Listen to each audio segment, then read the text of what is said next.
Oh, there's no electronics. Yeah, it's like Wi-Fi or something. Yes, does it actually stay on? Yeah, it doesn't actually stay on. I had another watch that was sitting with the class. Fall off all the time. And I wasn't that concerned about it when I was on a big foreign trip. And I like did this, and it flew off my wrist at the secretary. And the TSA just pulled me aside and was like, "Hey, we're gonna wear that for the rest of the trip." That's crazy. Yeah, I felt really bad about it. Is that on video? I gotta be on video. They were there, so I was rolling out. I think it was before Jamaica, and they brought us to their room too early.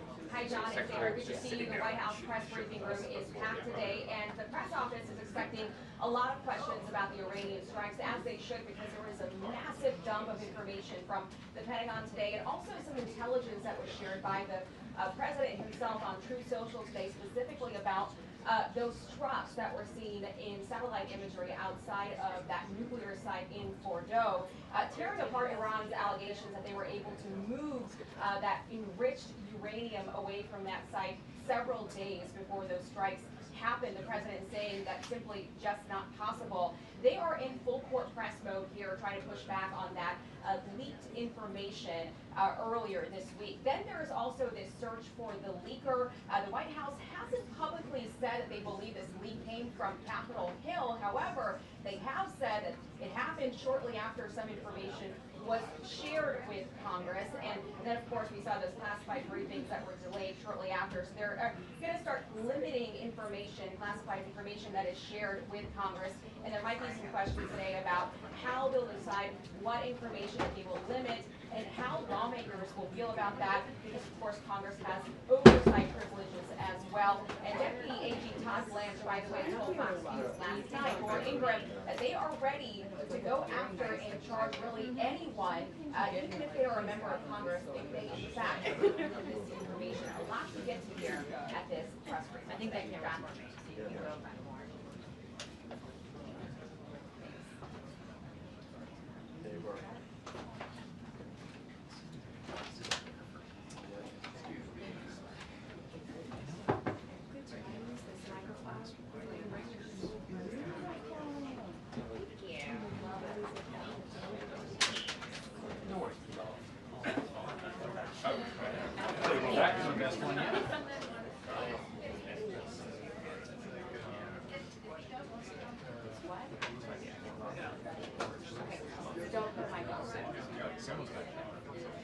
Because you know they found the leak from the Supreme Court.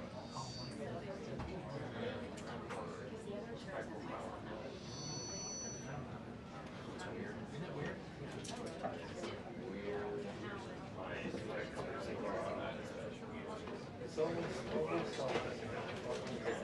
Yeah, but yeah.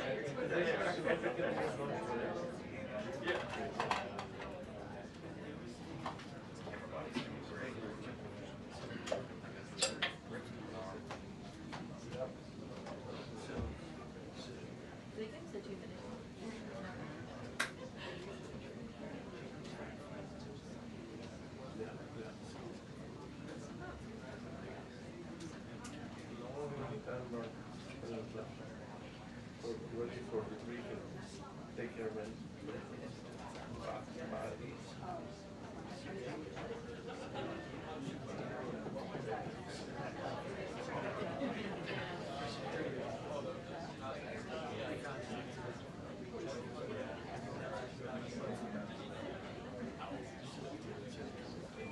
Two-minute warning before the briefing.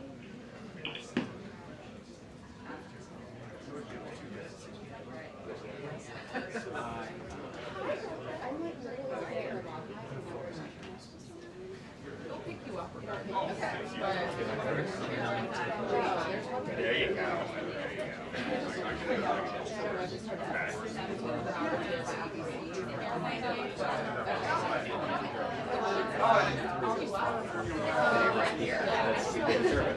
I forgot to wear mine like 2 weeks ago, and it's something that I feel like most people don't know what's coming up. I see these bombs flying everywhere. Shit, finally, last one, like, flung out of the window, and there it is. Oh, hey, Jay. JJ, for you, anything, JJ. Come on. Come on. We all have work to do. Come as early as we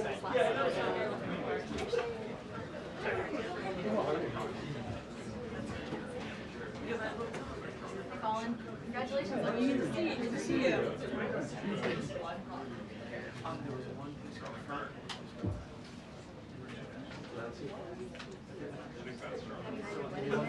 In May. In May? Yeah, we just When'd you got back from graduate? Portugal like a month ago. Oh, that's amazing.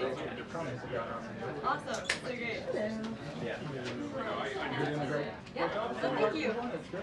Yeah, it's been good. It's been good.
Good afternoon, everybody. Good to see all of you. With President Trump as commander-in-chief, the world is a much safer place.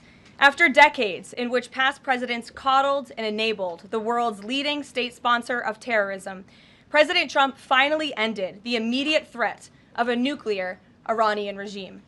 Following President Trump's command, the most powerful military in the history of the world executed massive precision strikes on 3 of the Iranian regime's key nuclear facilities. The objective of Operation Midnight Hammer was to destroy the regime's nuclear enrichment capacity and stop the grave nuclear threat posed to the United States, Israel, and the rest of the free world. The mission, which will go down in the history books, was an overwhelming success. Secretary of Defense Pete Hegseth and the chairman of the Joint Chiefs of Staff Dan Raisin Kane covered the operation in great detail at their briefing this morning at the Pentagon, and I encourage every American to watch it.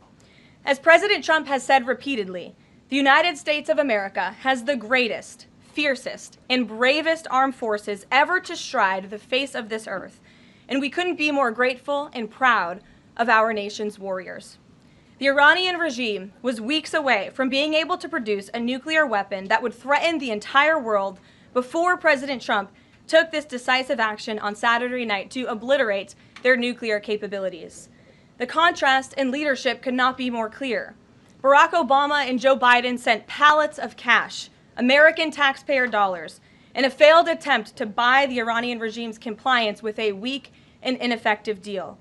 President Trump sent a fleet of American warplanes to destroy Iran's ability to produce a nuclear weapon. The United States and the entire world are safer because of this president's decisiveness. Despite agenda-driven leaks by the fake news media aimed at undermining this incredible accomplishment achieved by President Trump and our brave fighter pilots, there is broad consensus emerging already that Iran's nuclear capabilities were indeed destroyed. The United States, Israel, the United Nations, and even Iran all agree they can no longer build a nuclear weapon. So why did the president immediately turn to obliterating after the Iranian nuclear threat? Securing peace. Within 48 hours of the devastating strike, President Trump and his team brokered a historic ceasefire between Israel and Iran and officially ended the 12-day war.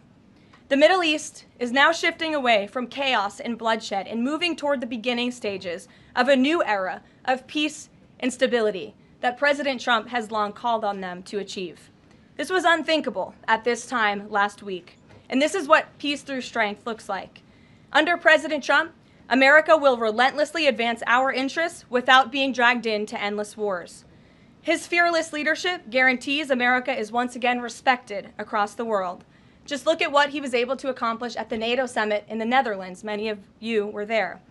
Our allies agreed to invest 5% of their GDP annually in defense because President Trump demanded it. This will be the most significant reinforcement of NATO's collective defense in the history of the NATO alliance. And as a result, the United States of America will carry less of the burden, and our NATO allies will be stronger than ever before. As NATO Secretary General Rutte put it, for too long, one ally, the United States, and our taxpayers, I may add, carried too much of the burden of that commitment. And that changes today. President Trump made this change possible. We will produce trillions more for our common defense to make us stronger and fairer by equalizing spending between America and our allies. This is the Trump effect. This is what the president meant when he declared that America is back. Now, back here at home, Americans are paying much cheaper prices for gasoline this summer, as both the Wall Street Journal and the New York Times pointed out today. Here's how the Wall Street Journal put it. Hitting the road this summer won't bring as much of a big hit to your wallet. The national average for a gallon of regular gasoline is about 23 cents cheaper than this time last year. Analysts say plentiful supply is expected to keep prices down in the coming months. These are the cheapest gas prices at this point of the summer since 2021. And despite all the doom casting from liberal pundits, oil prices on Tuesday were lower than before the Israel-Iran conflict began. As President Trump continues to unleash American energy, our country will have even more efficient, reliable, and affordable energy to protect our national security and fuel our people. Later this afternoon, here at the White House, the president will host a One Big Beautiful event in the East Room to rally Republicans to get the One Big Beautiful bill across the finish line. At that event, he will be joined by everyday Americans from across the country who will massively benefit from the common sense policies and provisions within this bill. This is the largest tax cut for working and middle-class Americans in history, and it's going to put more money into the pockets of hardworking Americans. Families will see an average increase in take-home pay of more than $10,000 per year. Americans earning between $30,000 and $80,000 per year will see a 15% tax cut. Overtime and tipped workers will save thousands of dollars annually.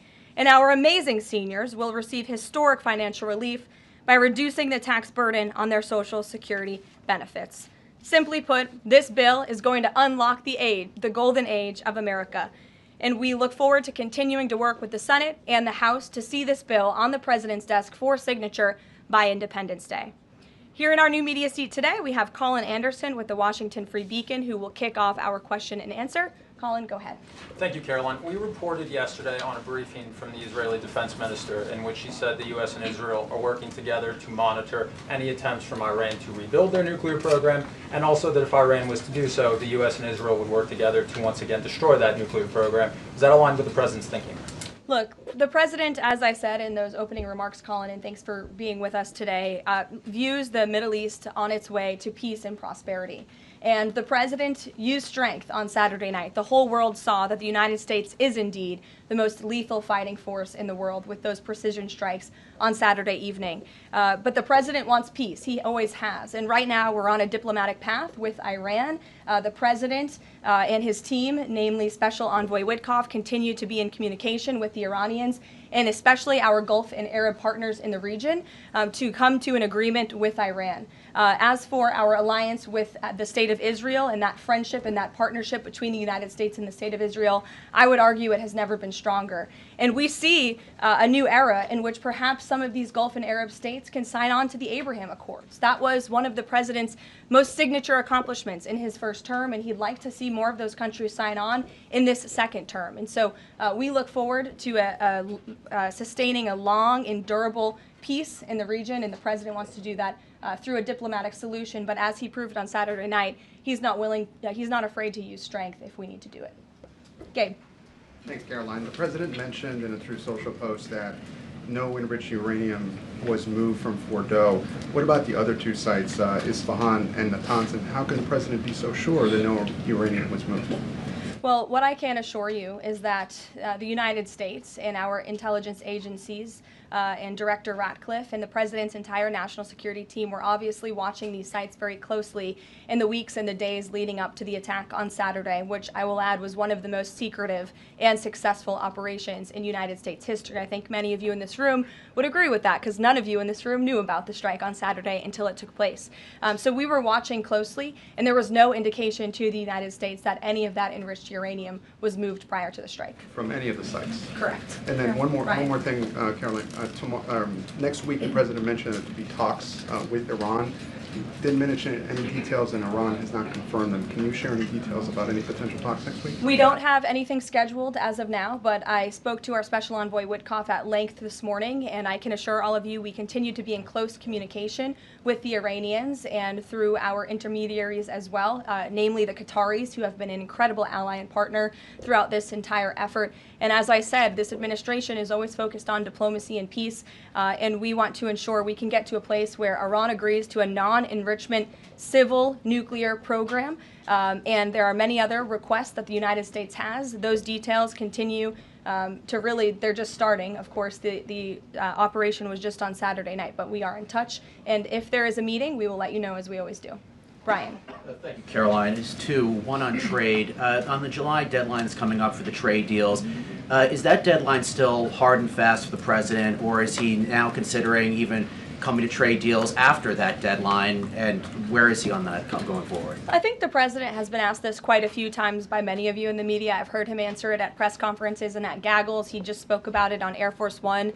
The deadline is not critical. The president can simply provide these countries with a deal if they refuse to make us one by the deadline, and that means the president can pick a reciprocal tariff rate that he believes is advantageous for the United States and for the American worker, and he will continue to do that. But as for the deals, our United States Trade Ambassador, Jameson Greer, I speak to him frequently. He's working very hard, and he has had very good and productive discussions with many of our key trading partners. And on the One Big Beautiful Bill, there's conversations on the Hill right now about the Medicaid cuts. I'm curious, if the final bill that the president's been talking about comes to him and it has Medicaid cuts in it, will he sign it, or would he rather just Congress do away with those cuts? I think our friends in both the Senate and the House know exactly where the president stands on Medicaid. He wants to get rid of the waste, fraud, and abuse, and they are working to do that in the Senate right now. Jennifer.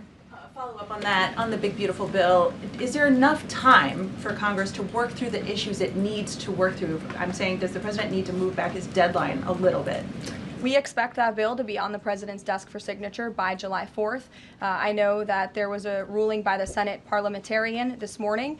Look, this is part of the process. This is part of the inner workings of the United States Senate, but the president is adamant about seeing this bill on his desk here at the White House by Independence Day. And then on Israel, is there a date set for the Prime Minister to visit the White House yet? Is he coming in a couple weeks? There isn't a date, but the Prime Minister has expressed interest in coming to the White House to meet with the president and come to Washington. The president is obviously very open to that, but we don't have a date. When we do, we'll let you all know.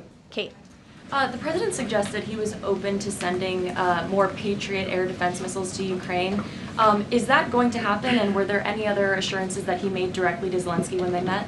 I'll let the president speak on that. That was a private conversation between he and President Zelensky, but the meeting was a good meeting, and it was a meeting towards progress, and the president, as he said, repeatedly wants to see this war come to an end, but I'll let him speak on that specific And point. Witkoff yesterday suggested that there would be more countries signing on to the Abraham Accords. What's the timeline on that, and which countries specifically is the administration looking to have sign on? Well, the president is certainly hopeful that more countries in the region will sign on to the Abraham Accords. Again, we want to see a long, withstanding, and durable peace in the Middle East, and that's the way to do it. And when the president met with the new president of Syria, that was one of the requests that he made for Syria to sign on to the Abraham Accords. I don't have a timeline for you, but this administration wants to see that happen, and our partners in the region should know that. Rachel. Thanks so much. Just to follow back up on the meeting that the president mentioned about wanting to have this meeting with the Iranians next week. Clearly there's a willingness here from the administration to want to meet with Iranian officials.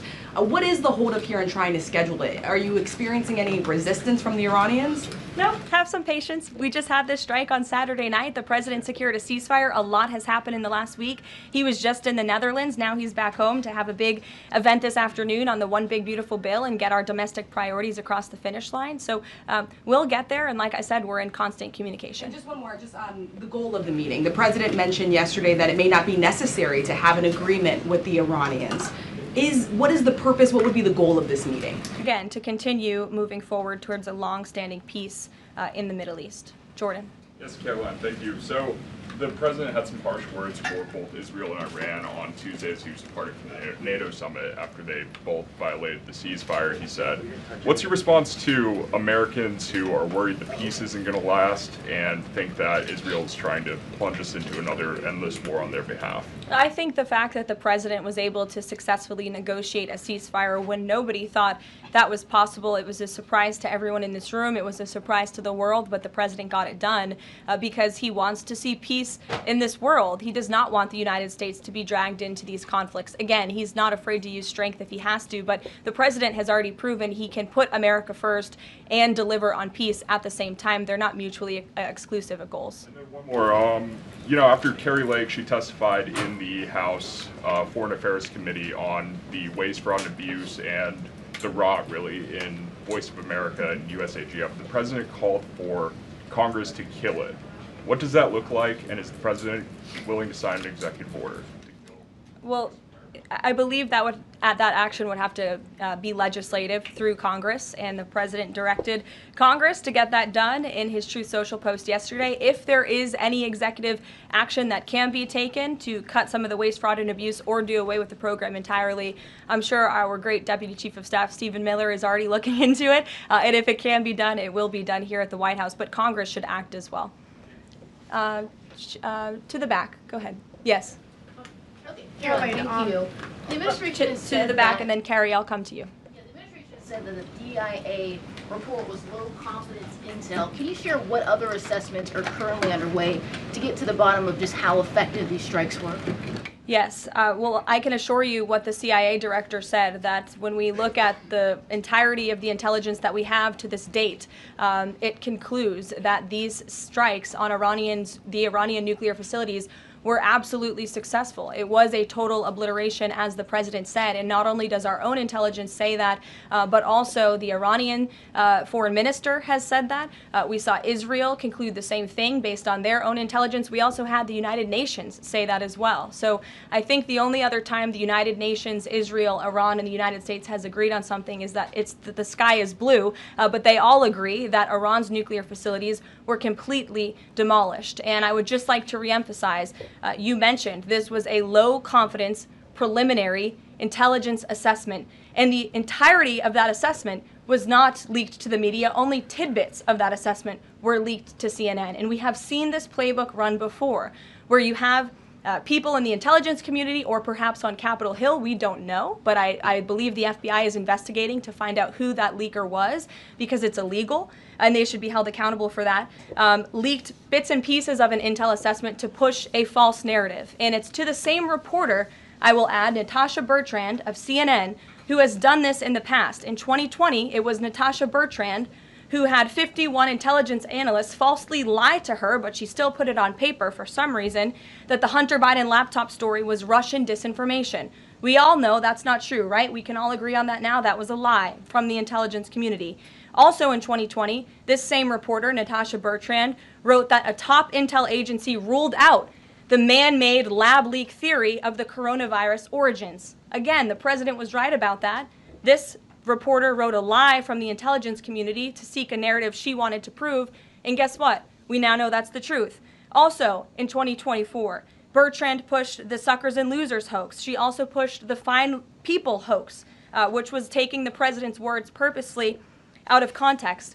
And then last October, and I believe this is notable, Natasha Bertrand published an article in Politico from the intelligence agency. She said that John Ratcliffe was speaking without any evidence when he said Iran was attempting to undermine President Trump's presidential campaign.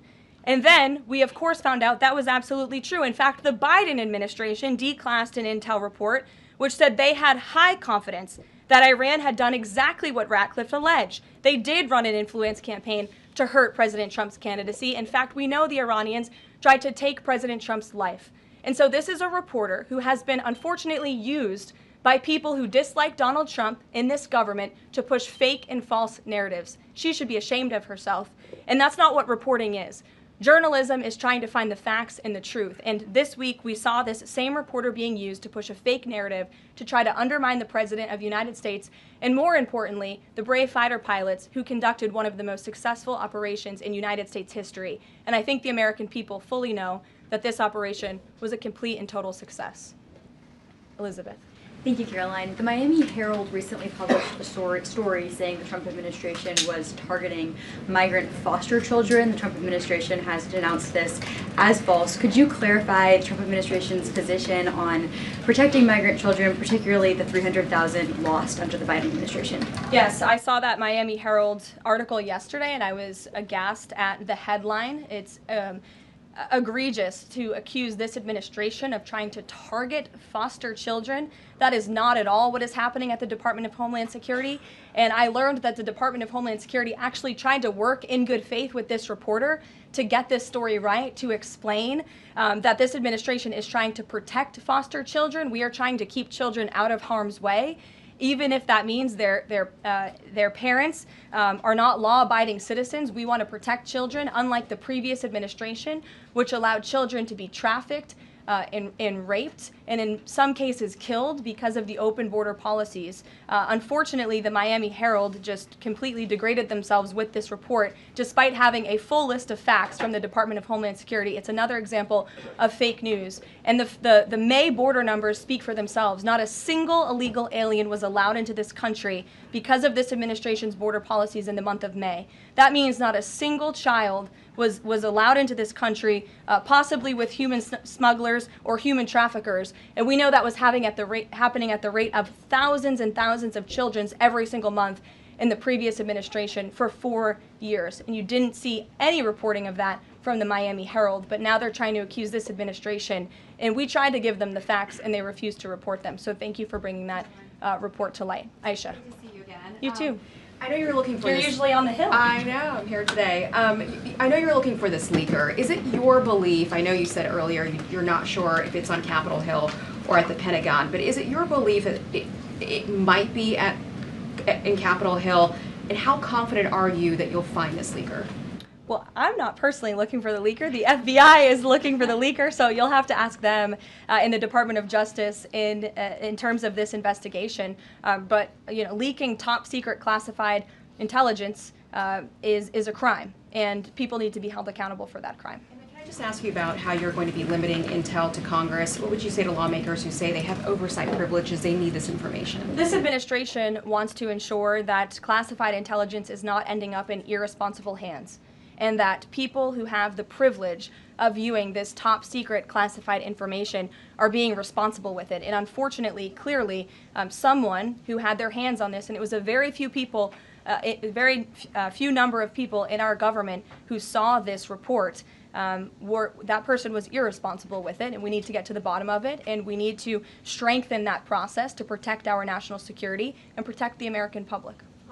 Mary Margaret, go ahead. Thank you, Caroline. Sure. You just laid out a lot of different stories about disinformation that Natasha, excuse me, that Natasha Bertrand had pushed during her time at Politico and at CNN.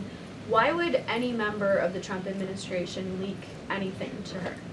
Well, again, as I just said, we're investigating who that leaker was. It could have been someone in the intelligence community, or it could have been someone on Capitol Hill who had access to this document. The FBI is searching for that person. Go ahead. Thanks, Caroline. The president was obviously... clearly it was done to undermine the president, to answer your question. And I'm sorry, I really wanted to follow up on that really quickly. Before the strikes on Iran, we saw a number of other leaks about Tulsi Gabbard, the Vice President Vance. Is there an effort to divide the president's team when it comes to these leaks and which reporters they choose? I do believe there's an effort on the outside of this building to try to divide the president's team on the inside, and sometimes you have to look at these headlines and laugh, because I've been in meetings where I know these things are absolutely not true, and again, we do our best here, I believe, to try to push back and correct the record with all of you, but there is fake reporting. That's just the reality of this country, unfortunately, but I can assure you the president's team is strong, especially the national security team. Everyone is very proud of the president, of our commander-in-chief, and of our military for the successful operation that took place on Saturday night. Thanks, Caroline. The President was obviously very pleased with getting his NATO allies to increase defence spending. He's made the same demands of Asia-Pacific allies of the United States, including Australia, where I'm from. How does the NATO result impact negotiations with Asia-Pacific allies? Does it, for say, strengthen the President's resolve to say, well, you know, our NATO allies have done it, now you need to do it too?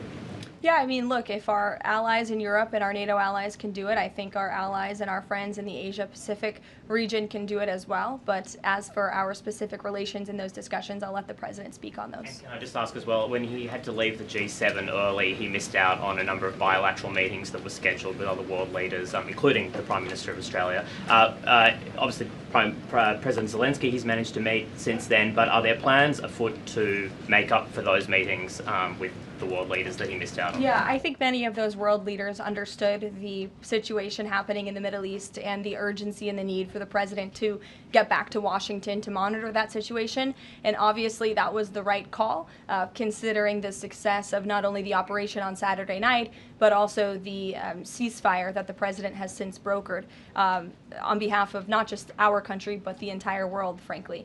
But he has made up a couple of those meetings, and he has had direct phone calls with some of those leaders he was supposed to meet with as well. Not all. Ed. Oh yeah, thanks, Caroline. So to clarify on trade, so what happens to the countries other than China on July 9th? That's a decision for the president to make, and I will let him make it. Okay, and secondly, so now that oil is just about upper $60s a barrel, when's the administration going to start refilling the Strategic Petroleum Reserve? That's, again, a decision for the president to make and our Secretary of Energy. There's no imminent plans to do that, from what I understand. But as you have seen with the plummeting of oil prices in this country, it's because this president and our Department of Energy have really tapped into our resources here, and we have an increase of supply, unlike the previous administration that totally hampered our domestic energy efforts, but totally robbed and drained our strategic petroleum reserves. So when the time is right, the president will make that decision, but right now we are utilizing the resources that God blessed us with right here in our country to produce energy for our people. You know, one more if I could, on the one big beautiful bill, does the president believe the parliamentarian of the Senate should be removed? I haven't spoken to him about that, and I'll let him speak on it. However, again, he knows this is part of the process and the inner workings of the Senate, and he wants to see this bill done, and he remains very much engaged in these conversations and in this process with lawmakers in both the Senate and the House side, and the whole White House does as well. In the back. Yes, Libby. Thank you, Caroline. Earlier today, the president stated that these photos out of Fordo that were showing nuclear materials being removed, suspected of showing that, were just concrete workers. What intelligence is that based upon? Look, the president shared that statement with all of you, and I already answered the question about whether uranium was moved prior to the strike, and the answer is no. Is there a chance that the DIA report becomes public at any point? I don't think this administration is going to get into the habit of sharing classified, top-secret information. Those classifications exist for a reason, and I wish everyone who had the privilege of looking at these documents would respect that. Daniel? Thank you, Caroline. You've been emphatic that the president's expectations for the one big beautiful bill to hit that July 4th deadline. You had a big meeting on Capitol Hill yesterday with the Republican Study Committee. Did you walk away from that meeting pleased with what you heard? Did it bolster your confidence that Congress is able to meet that the expectation of the president? Yes, I did. The camaraderie at the Republican Study Committee was great. Members, expressed, their feelings about the bill, but as we saw, the bill passed through the House, despite many people believing it could not. So the House is ready to receive this bill back from the Senate so they can pass it and bring it to the president's desk. So it was a great meeting, and Republicans are very unified. And we also talked about the mayoral race in New York City and how the victory of the Democratic primary candidate really shows how far left and unhinged the Democrat Party has become. And Republicans truly are on the right side of every issue in in this country. We are on the side of no men in women's sports, on the side of low taxes, secure borders. So that was the topic of discussion, and the unity was strong and the camaraderie was high. And I know everyone looks forward to being here at the White House for the bill signing next week. Sure. Thanks, Caroline. The Supreme Court ruled this morning that South Carolina is allowed to deem Planned Parenthood as not a qualified health care provider, and that will block it from receiving Medicaid funds.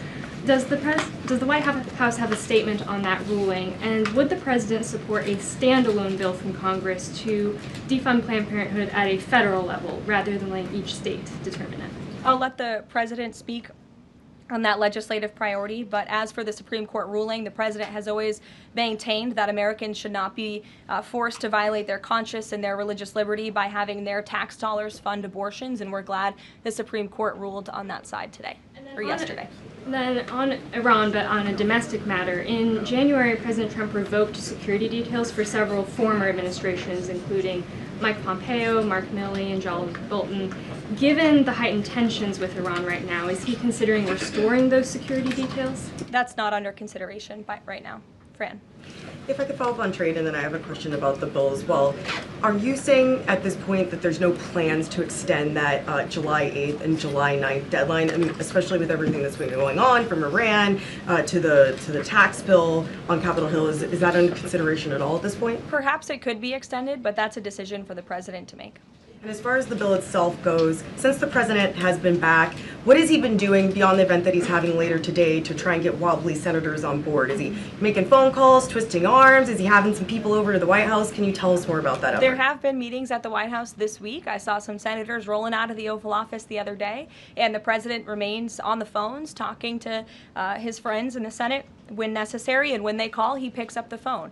And I think that's why they greatly trust and respect his leadership. And we're having that big event later this afternoon at 4 o'clock. I would encourage you all to tune in. We're going to have some great everyday Americans who are in attendance. We'll have some tipped delivery drivers. I think we're going to have a barber from the great state of Arkansas here in attendance. We're going to have some law enforcement officers, some Border Patrol agents, and Tom Homan will be speaking as well. So the point of this event is to show the American people how this bill works for them and how there are provisions in this bill that will change their lives. Can you tell us which senators you saw rolling out of the Oval Office? I'll let the President speak on that if he wish. I don't share details about his private meetings without his permission.